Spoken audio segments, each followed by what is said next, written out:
یا ایھا الناس، اے لوگو، قد جاءتکم موعظۃ من ربکم، دیکھو اس قرآن کی شکل میں تمہارے پاس موعظہ، نصیحت آ گئی ہے تمہارے رب کی طرف سے، وشفاء لما فی الصدور، اور سینوں میں جو روگ ہیں ان کی دوا آ گئی ہے۔ موعظہ کہتے ہیں وہ شے جو دل کو نرم کرے۔ پرانے زمانے میں وعظ کا بہت رواج ہوتا تھا، بڑے بڑے واعظ ہوتے تھے۔ اب ریشنلزم کا دور ہے، وعظ میں جذبات کو اپیل کیا جاتا ہے، لیکن اب ریشنلزم کا دور ہے، لوگ کہتے ہیں بات سمجھاؤ ہمیں، لہذا وعظ کو بڑی حقیر شے سمجھا جاتا ہے۔ کہتے ہیں کسی کو کئی وعظ کہہ رہے ہیں، وعظ کہہ رہے ہیں، کبھی وعظ کہہ رہے ہیں، اس کا تو کوئی فائدہ ہی نہیں، لیکن وعظ بہت مؤثر شے ہوتی تھی، دل کو نرم کرتی تھی۔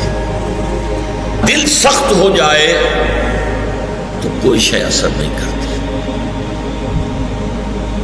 ثم قست قلوبکم فہی کالحجارۃ او اشد قسوۃ، یہ جو بنی اسرائیل کے بارے میں کہا کہ تمہارے دل سخت ہوتے چلے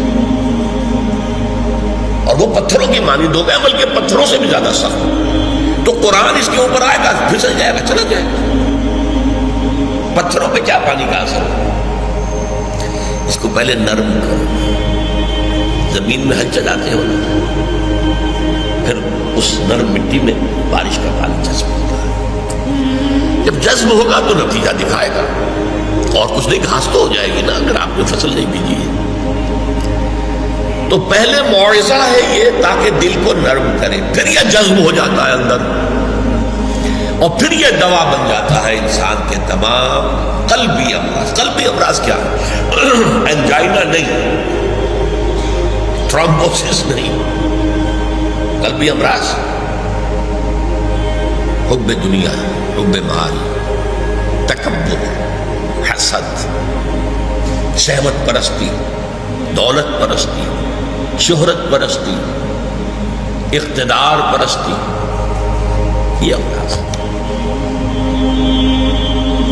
ان امراض کا پھر وہ علاج بنتا ہے۔